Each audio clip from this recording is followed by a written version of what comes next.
of the world. Few days back only it has been announced that it's the fourth largest economy of the world. And there is an attack on 22nd April in Pahalgaon.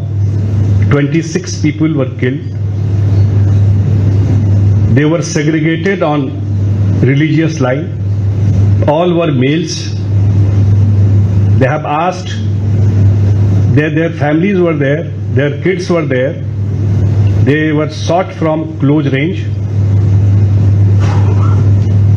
And then India waited for 2 weeks because all those 4 terrorists come from Pakistan. It's a cross-border terrorism. They were trained like this. And you know, in last 3, 4, 5 years, the kind of tourism was going on in Jammu and Kashmir. It's unbelievable. How so many people were visiting Kashmir, and kind of support. Even after this incident, entire Kashmiri people had come on road against this heinous crime. They segregated on religious land so that there will be communal disharmony in the country. Nothing has happened in the entire country after all this. Then after 2 weeks, Indian Air Force attacked their terror base. There are 9 terror infrastructure bases in Pakistan and Pakistan occupied Kashmir that were attacked. The operation starts in night so that no civilian is injured or no civilian is, there's no idea of targeting civilians or military infrastructure. And they were destroyed. Then after 2 days, Pakistan also attacked the civilians in Poonch and the other area, and India retaliated and demolished their air base, 9 air base or 10 air base. So that is the background. Then they asked for the ceasefire. The Director General Military Operation Pakistan, if I tell you specifically, they tried in the morning for the ceasefire, the DGMO Pakistan. But there was a problem with the hotline. Then their embassy in India, because people ask how the ceasefire happened. The people in Pakistan embassy in India get in touch with Indian people that they are trying to get with DGMO India, but they are not able to talk to him. And then there was a message that we will talk after 1:30 or 2. Then DGMO India talked to him. He requested for the ceasefire. That was around 3:35 in the afternoon. And then India agreed for the ceasefire because India is not for a war. So we wanted to give a message. We wanted to demolish the terror infrastructure, and that we have achieved. That is one part of the story. The other part, the Indian government had decided that we will go across the world. We will send a delegation. The message should go, the entire country is one. Message should go when it comes to country's interest, when it comes to peace, when it comes to fight against terrorism. Entire 1.4 billion are together. That is why we are from all the party, all the religion, and across the country. In this, you are seeing us here. So that was the idea. And in all 5 places, 4 places, because we have just started, this is our first meeting in Kuala Lumpur. But all 4 countries where we have visited, whether it's Japan, we met their foreign minister and ex-prime minister. In South Korea, we met their foreign minister. In Singapore, we met their political representative, their state foreign minister. Then in Indonesia, also we met their state foreign minister and their law minister. So in all the law minister we met in Singapore. See, all the 4 places, there is one voice that there is a support for India's fight against terrorism. They supported our stand. Visiting this kind of delegation, they were apprised about India's position. They were apprised how India is doing. I don't want to name my neighbor because there is no point. They are always into all nefarious activities, and there was a support, there were questions, but largely we get the support from the dispensation there, the think tank there, even media. We were interactive with media also, we interacted with diaspora also. So there was a overwhelming support for India's stand as far as fight against terrorism is concerned. So for the other delegation which has gone, whether it's they have gone to US, they have gone to Europe, they have gone to Gulf. So there is a support. People knew that how this terrorism happened, how in 9/11 Bin Laden was involved, and finally he found in Pakistan in Abbottabad, not other places. So there is a history of it in Pakistan. So they are aware about it, and this kind of incident what happened in Pahalgam. So there is a support for India, and India just stand to right to defend as a country. So this is the background. I welcome you all. My friends will speak for 3-4 minutes. Then we will take questions from you. So I'll ask Salman Khurshid Sahab to come and speak, and then followed by.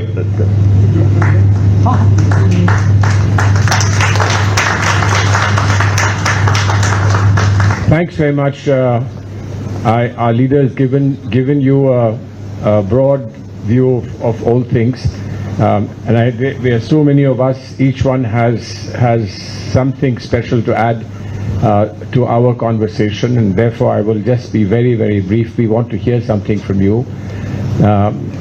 In brief, the message we come with is a message of unity. We are from several parties, we are from several regions of India, we are from several religions of India. But if you want to see how, when it comes to the nation and your motherland, how you come together and how you combine, how you speak in a single voice, is what we are here to show, and which is something that we, by commitment and deep in our hearts, we feel very strongly, which is why we are here together to present this picture to you.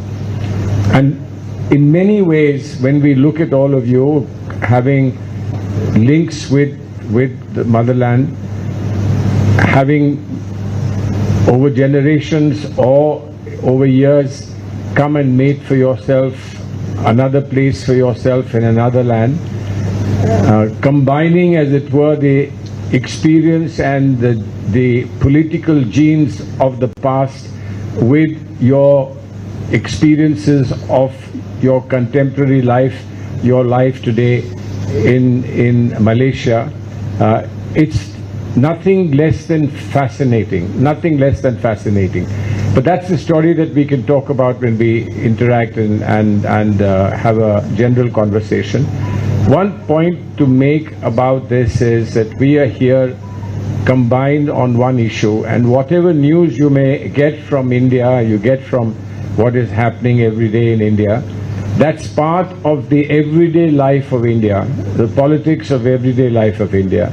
But we rise above that politics when we come to serve the nation.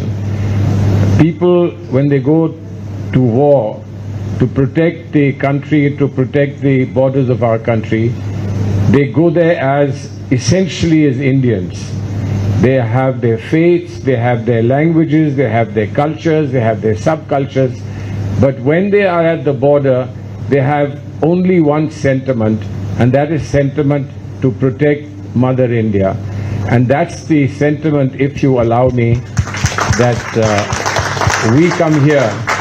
So we often address each other as brothers and sisters. In public life, you often do that, brothers and sisters. But when we say we are here, brothers and sisters, we say so because we come here as children of India, and children of Mother India come here to speak on her behalf and to communicate and convey to all friendly countries what our pain is today.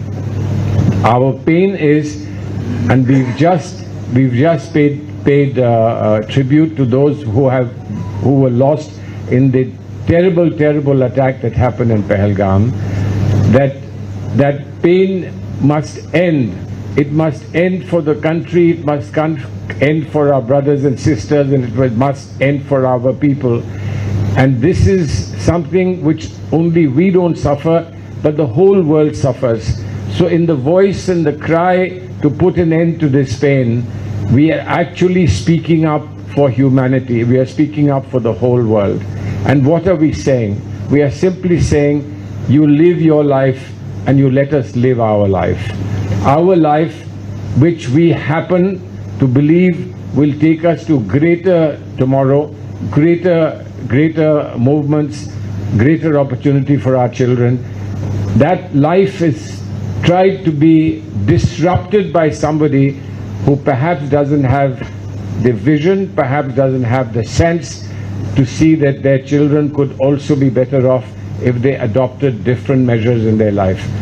But we are encouraged today that with one voice India is saying, terrorism no more. We will tolerate terrorism no more. Now this has to be understood. But for us, the job that is done by our soldiers and our military men and all those profound leaders who deal with those strategic matters is a matter of confidence that they will take us to the right destination. But for us, what we need to do, with all of you and us together here, what we need to do is to ensure that our message carries to every person who matters in countries that we are visiting. And we hope to create, and my colleague here, Apajita ji, has used the term Janmat, right? Or a Janmat. She's several times said, let us have a Janmat in the world against terrorism. And that cannot be a better Janmat than that, to be fighting terrorism and to make the world and the globe peaceful and prosperous. That's the message that we have come, and we are very, very encouraged by your presence. I know that you could have been in larger numbers, but this is an intimate conversation. You will then carry the message much further, and I'm sure that at the end of the day, we can say with confidence, hum honge kamyab. Thank you.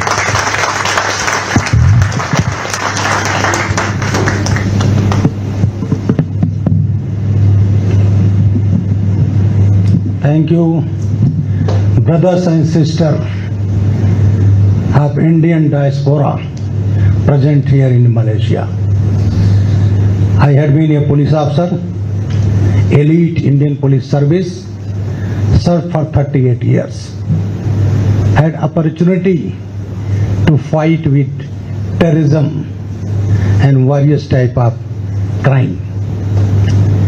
Our goal is development. You know, we jumped from 11th economy in 2014 to 4th largest economy in the world. Our target is to become a fully developed nation by 2047. As a law enforcer, I know how peace is important to development. Unless there is peace and tranquility, any society, any nation cannot achieve development. It is prerequisite. Peace is prerequisite to development. We suffered terrorism for about 4 decades. We know who is doing it, and initially we didn't take much action. You know, they hijacked our plane in 1999 from Kathmandu. They brought it to Kandahar and got released some terrorists. Then Pahalgam incident happened on 22nd April. We had 27/11 at Mumbai. At that time I was serving as Additional Director General of Police and ATS Chief of Uttar Pradesh. We lost 166 lives at Mumbai, including 226 foreigners. So, you are Indian diaspora here. Our only message is to combat terrorism. Today we are suffering, next any country may suffer.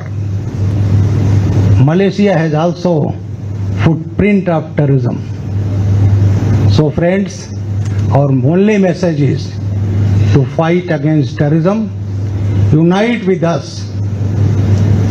Every country, they don't want terrorism in any form, and we have resolved now that if terrorist activities takes place again in our country, this new normal policies will treat it as war against India and will take action accordingly. So thank you very much to be present here on a Sunday and convey this message of India that we are peace-loving country. We don't want terrorism. It happens, we'll retaliate it in a strong way, and always the world will have to oppose terrorism to achieve peace and tranquility and development. Thank you very much.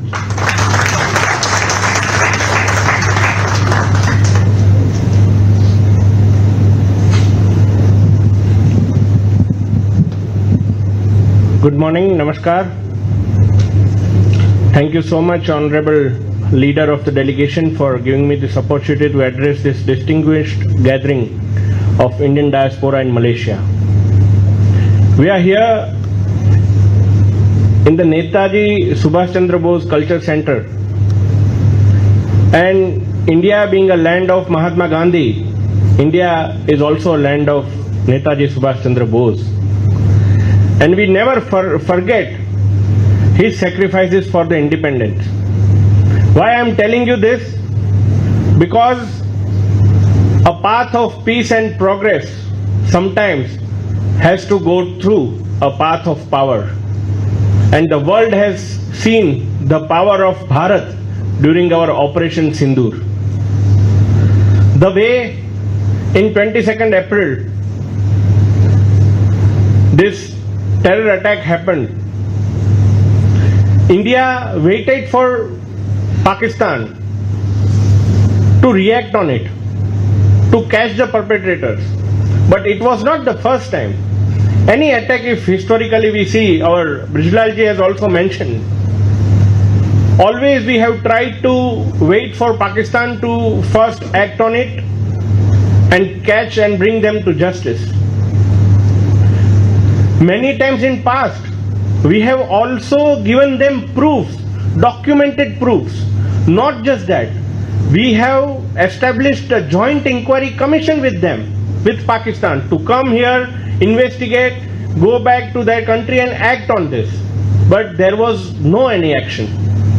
And after that, India reacted in very restrained manner, only targeting their terror camps. No any civilians or no military establishments were targeted on the day of 7th, because our response was completely non-escalatory.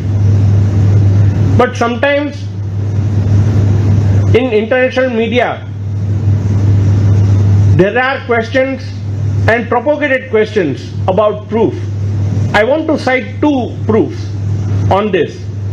First, it is in the social media, and we are not like any Pakistani defense minister, we are saying that we have social media proofs, but it is evident and validated evidence in all the media channels that in the funeral of the leading terrorists, there were army generals and rank 1 politicians were there, giving them a state honor. Another one, just day before yesterday, the resistant front who has claimed the attack on Pahalgam, who is a subsidiary of Lashkar-e-Toiba, its mentor Mr. Saifullah Kasuri was present in a rally in Punjab, in which the Speaker of the Punjab Assembly was also sharing the stage, and the Food Minister, Cabinet Minister of Pakistan was also sharing the stage with them, and like I am speaking, he was speaking in his speech that I am now famous after this Pahalgam attack. What they really want to convey to the world? Why we are here for you? Because you are our Indian ambassadors in Malaysia. You are living in Malaysia, but your heart is in India. And that's why we are here conveying this whole thing to you. And we just want one thing from you, that we really need to propagate this idea of India. And India is on a path of Viksit Bharat 2047. And why Pakistan tries to derail us from this? Because they never in their wildest dream can be like us in any capacity. So they try to derail us by such proxy wars.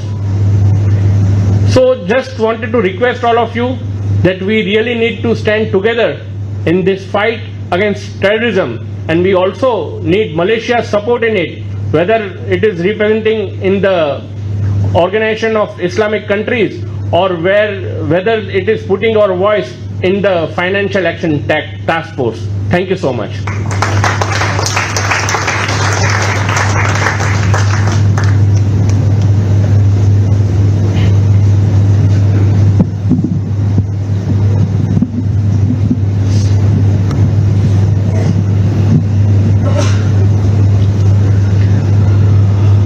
Respected Mr. Reddy, the Ambassador of India to Malaysia, respected Leader of the Delegation, Sri Sanjay Jhaji, our guiding star, and my highly esteemed colleagues on the dais, and my dear brothers and sisters from Malaysia. I want to start on a positive note. All of us sitting here deserve congratulations. We deserve congratulations because we belong to India, the largest democracy of the world.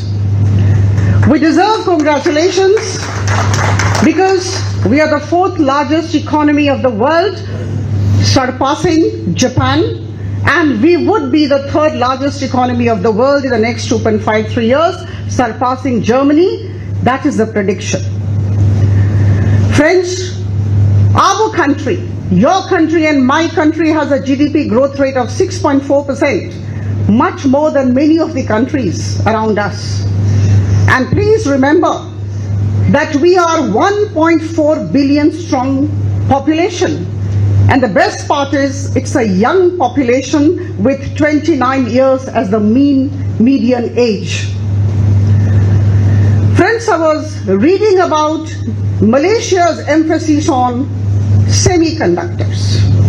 I would like to inform this August House that very recently the Indian government has allocated $10 billion for semiconductor manufacturing ecosystem creation.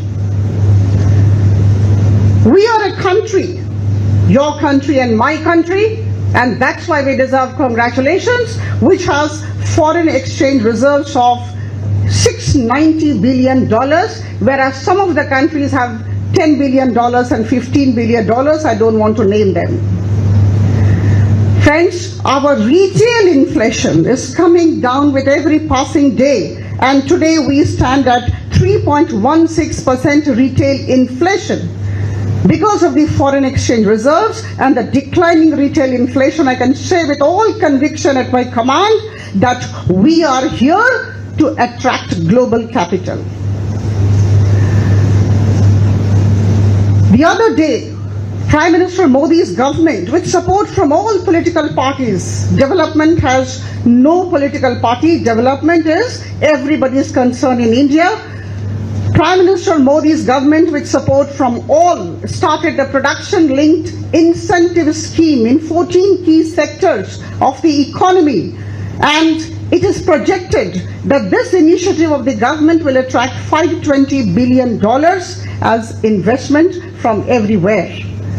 So that is how we are.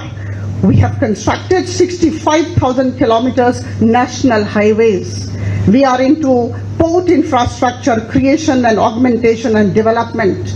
Everywhere we are there, and that is why we need to be very proud of, and the ultimate goal, as my esteemed colleague said, is the creation of a developed nation by 2047. Friends, it's very important, all of you, me, whichever state you belong to in India, to feel extremely proud of the giant strides of progress which India has been making in the last couple of years. We all have been working together. Vasudhaiva Kutumbakam is our motto. We want to take everybody along. Sabka Saath, Sabka Vikas is the refrain. So I think all of us need to work together. Now, having said all this, I feel very happy coming to Malaysia. The reason being, after the ambassador's briefing to us, the reason being, we have had very strong cultural and trade exchanges since 1st century AD. And right now, we are into different kinds of trades, as you are aware and I am aware. We are extremely fond of each other, and in 2024, when the Prime Minister of Malaysia had gone to India, in August 2024 to be specific, we signed the Comprehensive Strategic Partnership Agreement. So I think we all have to look up to very positively. We have to be positive, but yes, why are we here? Now I come to the crux of the matter. Our leader has given a very detailed explanation of why we are here and what should we be doing. At the cost of being repetitive, I would be touching upon some issues. Please bear with me. We are here and we are talking about development because that is the sole agenda of Indian government. We talk of development. We focus on our work. हमारी लकीर को लंबा करना है, इसी पर हम केंद्रित हैं. We have to lengthen our line of progress. We focus on that. We do not have competition with others. We compete with ourselves. But my dear friends, peace is a prerequisite to development, and peace is not just a national priority, it is a global need. You need peace and I need peace. All the countries here need peace if we want to develop, if we want to go forward, and if I, in my country, want to achieve the Viksit Bharat goal by 2047, I need peace in my country. I want tranquility in my country. I want non-violence in my country. I think this is something which is my demand and my requirement if I really want to develop. On April 22nd, I happened to be in Srinagar, not in Pahalgam, 90 kilometers away from Pahalgam. In Srinagar, we were having the Parliamentary Standing Committee meeting in Srinagar, and at 2:47 p.m. hell broke loose. And you know what happened thereafter, the rest is history. My dear friends, my sisters are sitting here, though in small number I would have definitely expected more number of my sisters sitting here.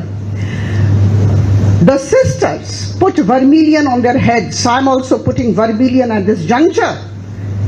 And my dear friends, the terrorists come from afar and terrorists gun down their husbands in front of their kids, and that leads to the removal of the vermilion marks from their forehead, and that is why this particular offensive that was launched by Government of India has been named Operation Sindoor by all of us.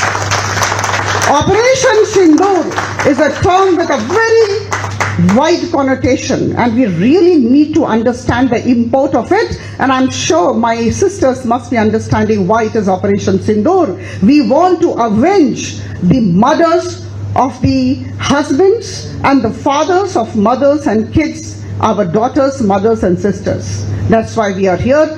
We all need to go back to the United Nations Security Council press statement given on April 25, immediately after what happened on April 22nd at Pahalgam. The United Nations Security Council said the perpetrators, the organizers, the financiers and the sponsors of terrorism should be made accountable and brought to justice. This was the word of the Security Council. My dear friends, our Prime Minister and others, all of us, did get condolence messages from all over. Now, we have come here with some 2-3 purposes which I'm sure you have been able to understand, and I must tell you, as has been told by my predecessor, each one of you is an ambassador of India to Malaysia, not just Mr. Reddy. We all have to supplement the efforts of Mr. Reddy as the official ambassador. You represent India in Malaysia. We all need to work together, and we all need to create a world full of peace, full of happiness, so that we are able to actually walk on the path of development. It's extremely important. And my dear friends, it's indeed a pleasure to come to this beautiful country. I'm given to understand that 2.75 million overseas Indians are here, and you constitute 6% of the population. You are extremely important, and that is why you deserve congratulations. You really deserve congratulations, and you are actually excelling in the service sector. My salutations to each one of you. Mostly you are in service sector. Imagine a country without doctors and engineers and teachers. All of you are doing commendable job.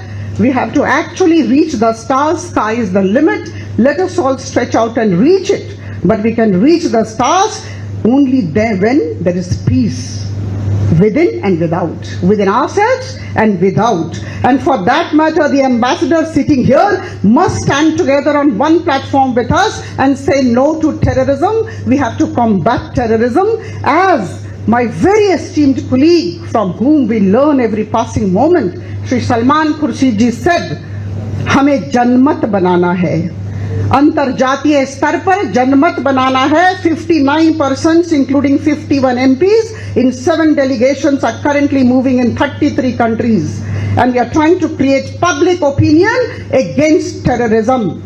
We have to actually fight terrorism. Whosoever he or she may be, whosoever is creating terrorism must be denounced. Reprehensible act of terrorism which took place in Pahalgam on April 22nd, in fact, is a crime against humanity, if I can use that word.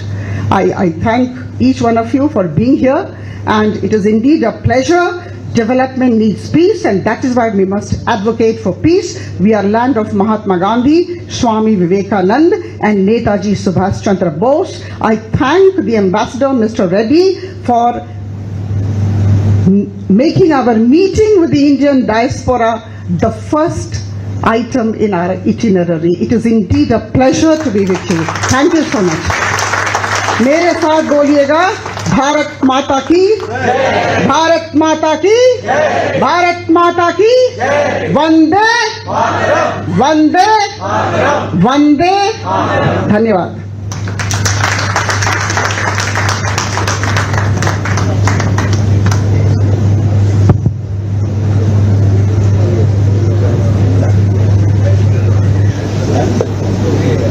Thank you everyone for turning up in such large numbers. It's a Sunday morning and you all had the choice of waking up late and spending some time with your family members.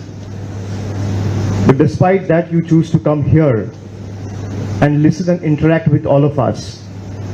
I mean, it's a great privilege to start our day in Kuala Lumpur in Malaysia by seeing so many Indian faces on a foreign soil.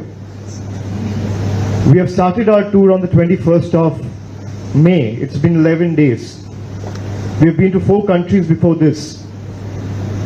And the point we are precisely trying to make, everyone that we met across different sectors or spectrums in different nations, we met people from the industry, high-ranking government officials, foreign ministers, vice ministers, influencers, strategic thinkers, leaders from the industry.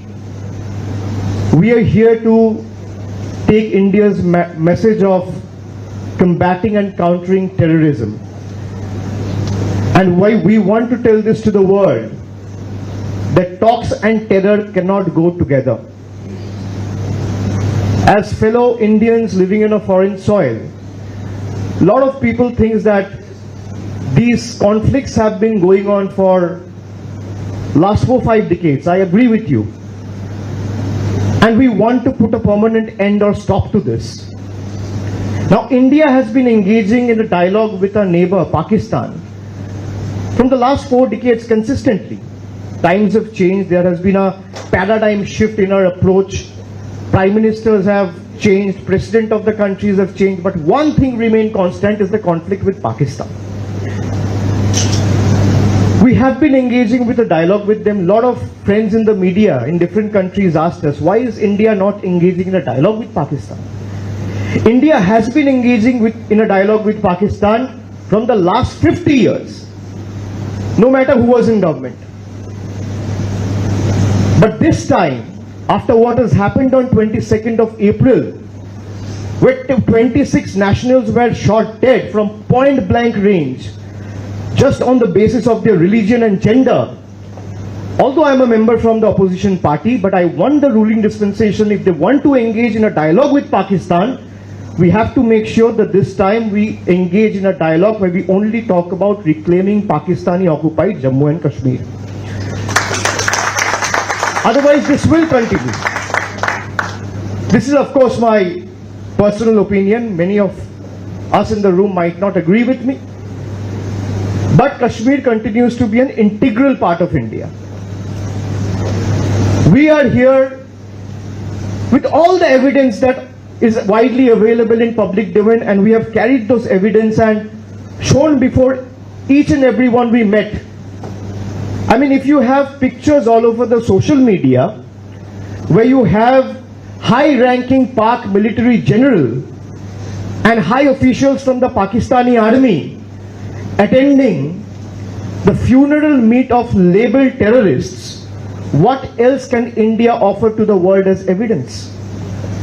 Now, I am not here to give any gyan to any of you. You were, especially the one who represent India on a foreign soil or living far away from your homeland. They embrace nationalistic traits and nationalism far more than any of us sitting in the dais or living back in India. You wear the tricolor with more pride than any of us sitting in the dais or anyone living back in the country. When you talk about your culture, when you talk about teaching your little son or a daughter to talk in the mother tongue or celebrate the Indian festival with so much of pride, I mean, this is what Indian diaspora is all about. And we want the world to know that in the fight against terrorism, India is not alone. Of course, it has its strategic partners and friendly nations by its side. But the most mighty of all is the Indian diaspora, which continues to be with the country at this testing and trying times. We have been to 4 countries. We are almost living out of an airport in the last 11 days. Went to different multilateral platforms, met people from various organizations. Everyone was on board and was on the same page that we must bring the perpetrators to book. And there is some way we should find to either bring the enemies to justice or do justice to them. But justice needs to be done. Now, when the terror attacks were inflicted on India on the 22nd of April, we didn't strike back immediately. It's not that we strike back on 23rd or 24th. We waited patiently for 2 weeks, waiting for Pakistan to at least do some justice. We thought that good sense will prevail and they will at least bring the perpetrators to book. Nothing happened. 14 days after waiting, India carried out an airstrike where we ended up eventually destroying and neutralizing 9 terror infrastructures. And the strikes were so precise, responsible, non-escalatory, that we neutralized those terror infrastructures without endangering a single life. This is India, firm in resolve and honorable in action. There was not a single casualty. We did that successfully without endangering a common person's life, without a civilian life. Now, no religion talks about promoting or preaching violence. We might be from different religion, but every religion talk about harmony, peace, brotherhood. If someone is spreading violence in the name of religion, it's a betrayal of faith in itself. I want you all to understand that as Indian diaspora members and proud Indians here, you all need to do your bit. We all have seen the pictures of the Pak military general attending terrorist funeral. But how many of you in this room have that picture saved in their mobile? Can any one of you raise your hand? Out of at least 80 or 100 odd members present in this room, do any one of you, being a proud Indian, can say, I have that picture saved in my mobile where I can show different members in my friend circles or in my profession, if I go to any public transport, that this is what Pakistan is up to? None of us. This is what we need to change. We need to develop a change in approach. If you have that picture in your mobile phone saved, you can show it to 50 other people. You might be 80 or 100 in numbers today, but if one person takes the responsibility of exposing Pakistan before 50 people, effortlessly and inadvertently, you end up convincing and exposing Pakistan before 5,000 people. This is what we need to do. So we all need to do our bit. We all need to go above and beyond our way in carrying India's message of peace and non-violence. We would be the last one to talk about a war. We would be the last one to talk about violence. We would be the last one to talk about terror attacks. You know, Pakistan has this habit of playing a victim after a terror attack. They have this habit of being the arsonist and the firefighter at the same time. They will set a building on fire, then after 2 days they will appear with a couple of buckets of water to show the world that we are the firefighters. They have this habit of engaging one hand in diplomacy and then trying to pull the trigger from another hand by indulging proxy terror organization and inflicting terror on Indian soil and Indians. This is not going to happen anymore. I mean, I might have differences with the ruling party. I am from All India Trinamool Congress, but I represent India here. I will not let my political interests come in the way of my national interests. I am here to talk about what is in best interest of my nation, and the moment I step into Indian soil, I will talk about what is in best interest of my state and nation. Simple. But we all need to understand that I might differ with government on several issues, and I will not budge an inch. I will fight the government tooth and nail, will keep asking the right questions, will fight. But when it comes to my national security and safeguarding the sovereignty of my country, I will stand shoulder to shoulder with my country.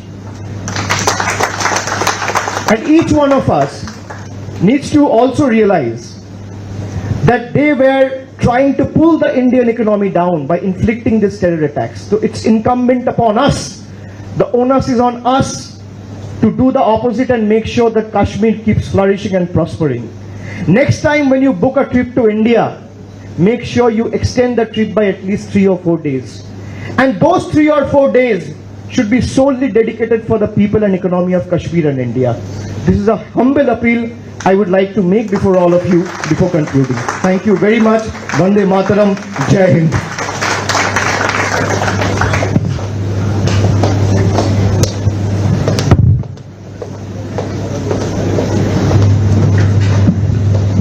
Thank you very much. I think the previous speakers have covered most of the important points and facets of the issue. And on a Sunday, on a holiday, having a heavy dose of details would be, I can understand the difficulty. And our leader has been gracious enough to introduce all of us. But I should say a couple of things about the leader too.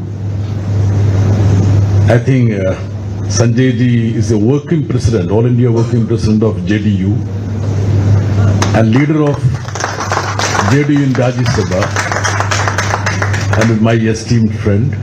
More than that, he has been a role model for a delegation.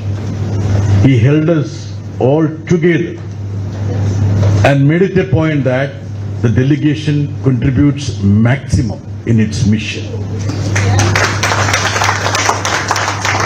And I feel that all of the delegation members would be jealous about Sanjay Jaji, I'm sure about it. And many things have been spoken about my colleagues here, but I think that since all the points have been covered, I should speak briefly about my colleagues, because those will be the last interface with the Indian community. His Excellency High Commissioner has been very kind enough, but he forgot the name of the Deputy High Commissioner of Singapore, Pooja, who was with us all along. She is very much part of our delegation. And you must have known only one facet of Bridgelal ji, the ex-cop, the former DGP. But Asli Dharti Putra hai. He has come up from the ground. He told me about the way he walked 24 kilometers to school without a chappal, but still became the topper of the school.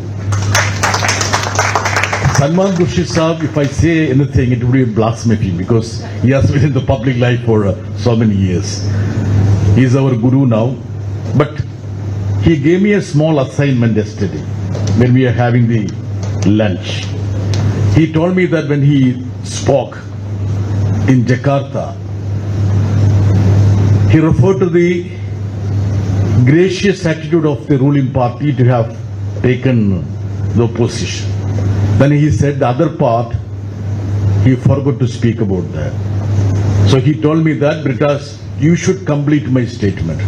The statement is that he also wants to vouch and also to underscore the gracious attitude of the opposition in reciprocating the gesture of the ruling party to be part of the delegation. Abhishek ji, young and vibrant, looks like a Bollywood star, of course, and manages the organization structure of his party and also the heir apparent, I am sure about it. Abhirajda, the firebrand lady, and I think she has been so cohesive. Sanjay ji told about she sacrificing her brilliant civil service career, but the nation has benefited because of the sacrifice, I can say that. Among,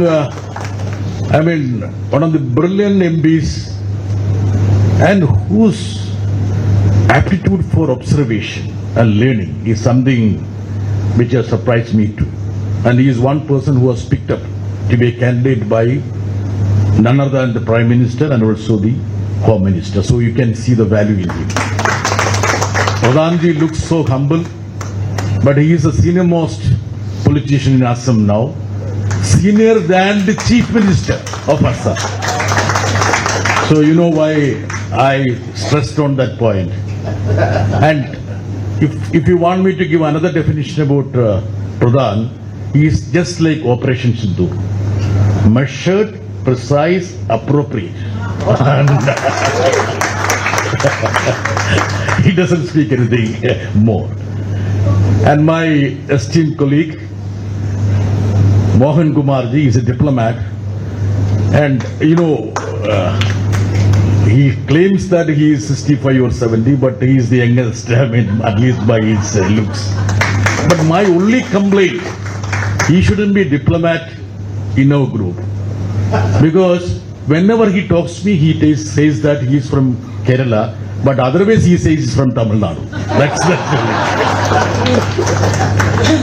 Pooja, who is very much part of the team, has been a source of not only inspiration but also entertainment too, in the sense she's a connoisseur of arts and a beautiful singer. Next time when we come here, we'll have a concert by Pooja. So, now one thing I want to stress is about the relationship between India and Malaysia. India is a reflection of Malaysia, syncretic culture, plurality, diversity, multi-ethnic, multi-religious, multilinguistic. We have 22 official languages, just like you have numerous languages. And one aspect which draws the distinction between India and Pakistan is certainly we are a secular nation, whereas Pakistan is a theocratic nation. So when Abhirajida said that our biggest complaint has been when people hyphenate India with Pakistan. Pakistan is a theocratic state where there is not even a civil administration. It has plummeted to be a military controlled nation, and the military leader Asim Munir has self-declared himself to be the field marshal. It happens only in a banana republic or in a rogue nation. If a military leader says that I am the field marshal, it can happen only in that. So you can understand what the status of Pakistan. Now, Abhishek ji talked about terror having no friends. That is one message which we wanted to convey to all the nations. You shouldn't be neutral or silent when terror inflicts India. Because the history of terror has been, terror always used to turn around and even catch up with those people who helped them. My leader Sanjay ji and I were viewing the Netflix serial the other day on Osama bin Laden. US and bin Laden fought together in Afghanistan to drive out Najibullah. And after that, the same Laden when they struck US, that is 9/11. So the terrorists who may be fighting India, maybe against India now, but it can, of course, transcend boundaries anytime. We don't have anything against Pakistanis. Let us be very clear about it. When we talk in terms of India and Pakistan, we talk against the terror infliction that is being done by the regime of Pakistan. I have been in Pakistan. I stayed in Pakistan for 12 days. I am sure many here would have done too. Abhirajida, you had been there? Yes, I've been. Yes. Yeah. Our prime ministers have been there, including Modi sir. And as a former minister, Salman Khurshid ji also would have been there. Brijlal ji, his daughter is a dietitian in Kuwait. His son-in-law is a doctor there, acclaimed doctor. Brijlal ji's daughter makes it a point that she carries kilograms of sweet for the Pakistani junior in that hospital. That's the love and affection between people. So we don't have anything against Pakistani people. But we have a serious problem with the Pakistan regime that is sending terrorists to us. Now, what's next to us? That is a question. Let us be very clear about it. India doesn't want to indulge in any war which would be triggered by us. We have never believed in triggering a war against anybody. Whenever we go, people talk about nuclear weapons.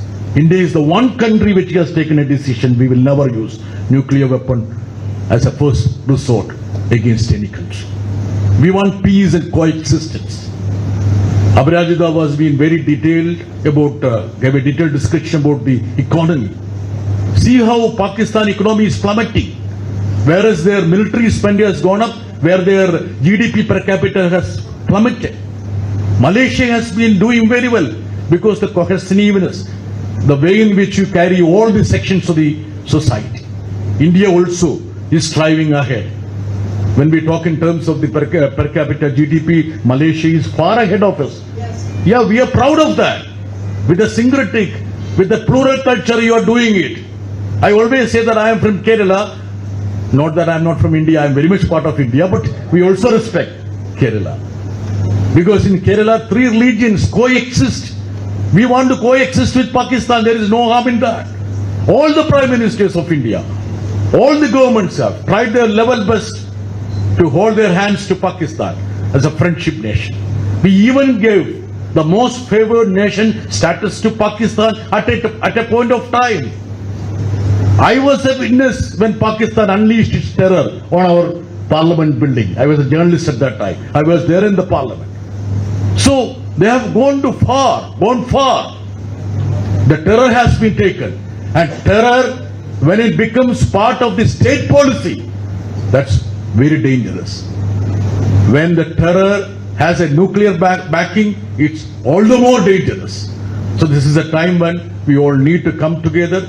So our mission has been very simple, to convey the message to all the nations that India wants peace and they should never be neutral or silent on this cardinal aspect of terror being inflicted on us. As you all, the right ambassadors of India, we hope that you will pass this message to everyone, and thank you very much for your kind indulgence. Thank you very much.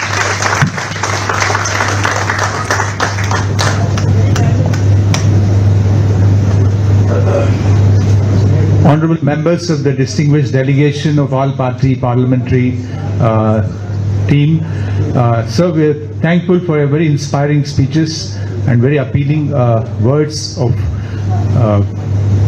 interest to all of us here in the room, and particularly to the friends from Malaysia here.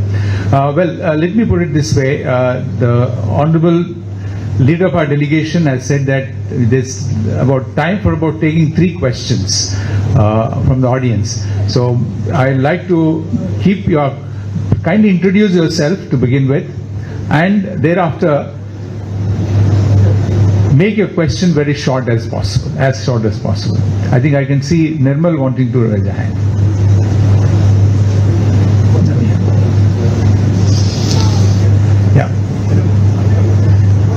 Yeah, Ms. Nirmal, yeah, there's a mic coming to you. Thank you. Am I audible? Check.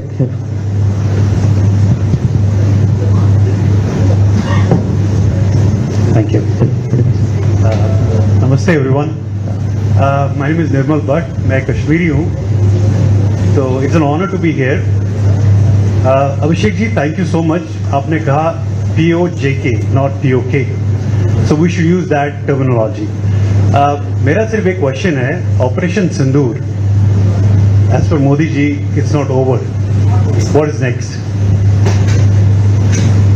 That's my question.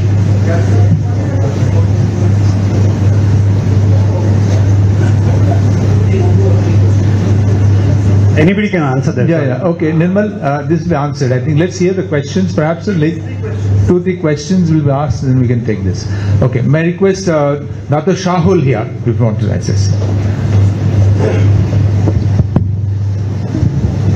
Thank you, Excellency. Assalamu alaikum wa rahmatullahi wa barakatuhu. My name is Shahul. I'm from Malaysia. Religion by Islam, raised by Indian.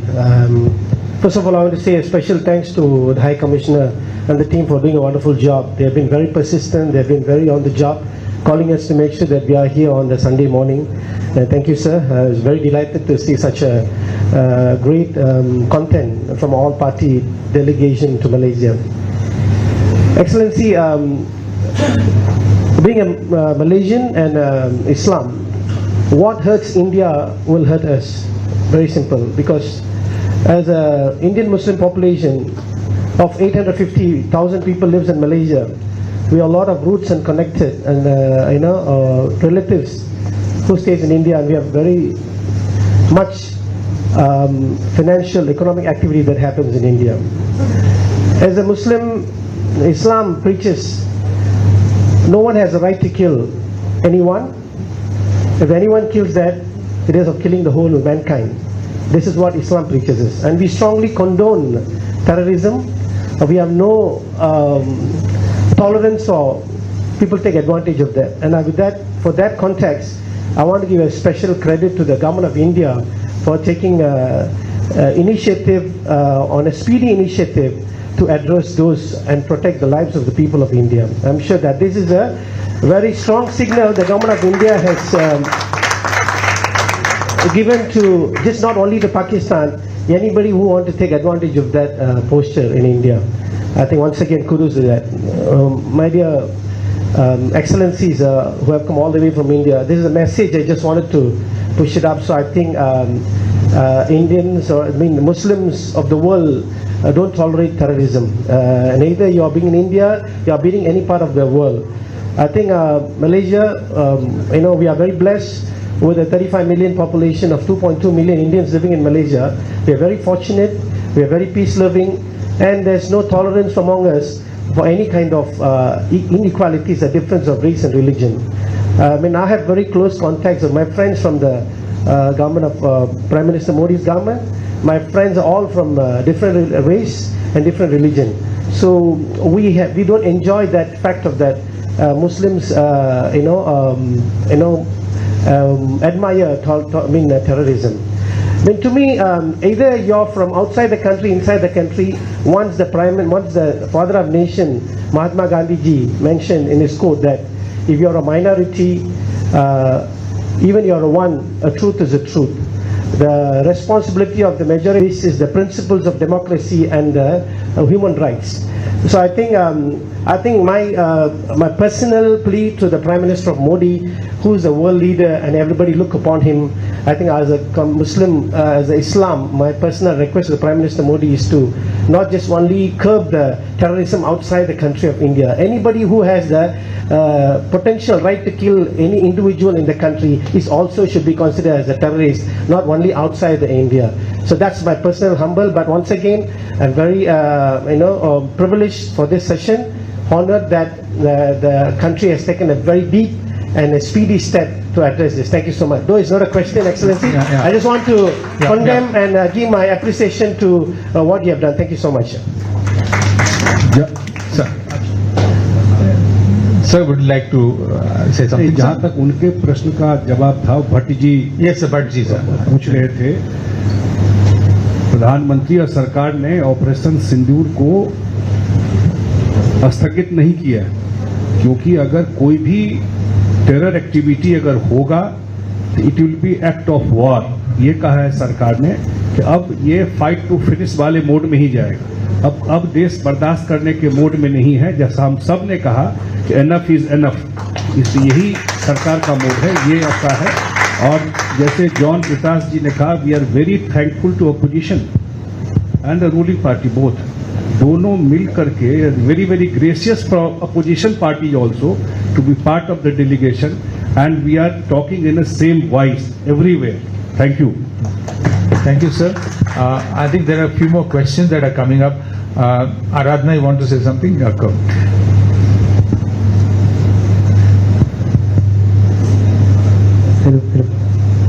Thank you, sir.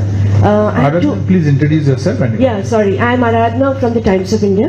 I have two very quick questions.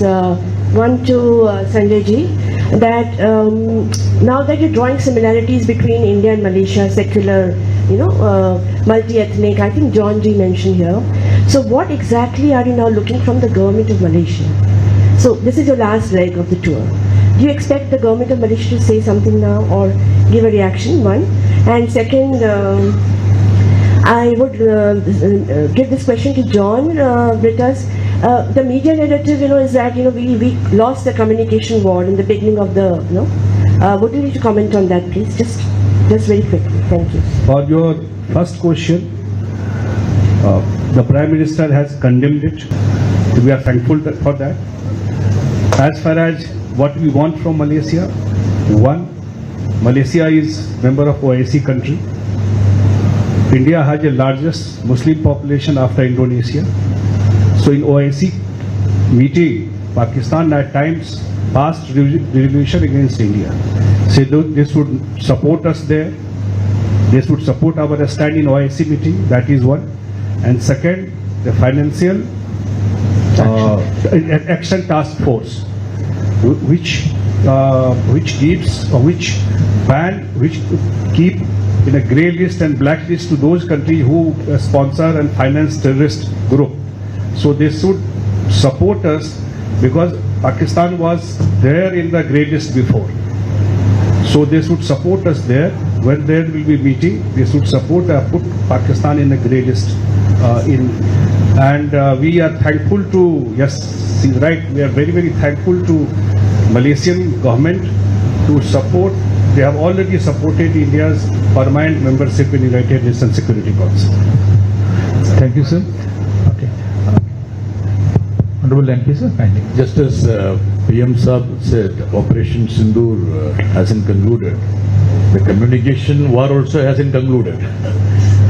So now you are absolutely correct that there has been a slant in favor of Pakistan, at least in certain countries. We also have experienced that. That is because of the predominant influence of the Western media. Because many of the papers, newspapers and television pick up feeds from the international agencies like Reuters, AP, AFP, and the syndicate columns from New York Times, Washington Post, etc. And the purpose of this visit also was to straighten up, put the records correct. And our leader has got some ideas how to continue with the narrative, and he will be submitting a report to the government of India also. So we will take inputs from you. We have already taken, and that would be applied when we plan further. Thank you. Well, I think we have time for one last question. I think, Dr. Bhupar, try, please. Thank you very much, Your Excellency. First and foremost, I come from the Gujarati Association, Kuala Lumpur, Malaysia. First of all, I would like to, sort of extend our deepest appreciation for all for having taken this initiative to update us. However, my view is going to be a little different. I feel over the 4 or 5 decades we have seen, we've experienced the attitude of Pakistan. They have never changed. They attacked Parliament, Taj, many other events. And if today Pahalgam teaches us anything, it teaches us one very important lesson. We have to be Atmanirbhar. We have to take care of ourselves. The whole world are going to pay you lip service only. Whether it's United States, whether it's United Kingdom, none of them are going to be with you. Our people are dying. We feel the pain. I'm a Malaysian. My ancestors come from India. By some coincidence, I am born in the village where Jinnah was born. I'm born in Moti Paneli, Gujarat. I am a true Malaysian, but I'm also an Indian. My blood boils when innocent people are killed in cold blood. While you all have come here for some understanding, some explanation, you want to enjoy peace, there's a saying, prepare for war. You must be strong. India must think strong, walk strong, talk strong. We are a superpower. So I think it's very important. That's my message. God bless India. Thank you very much. The other group which has gone, the 7 other groups, accordingly from all the party members are there, putting India's view. Purpose of this visit is I don't want to make it long. Purpose is very simple. India is growing like anything. We are the 4th largest economy of the world. Few days back only it has been announced that the 4th largest economy of the world. And there is an attack on 22nd April in Pahalgam. 26 people were killed. They were segregated on religious line. All were males. They have asked, their families were there, their kids were there. They were shot from close range. And then India waited for 2 weeks because all those 4 terrorists come from Pakistan. This is a cross-border terrorism. They were trained like this. And in last 3, 4, 5 years, The kind of tourism was going on in Jammu and Kashmir is unbelievable. How so many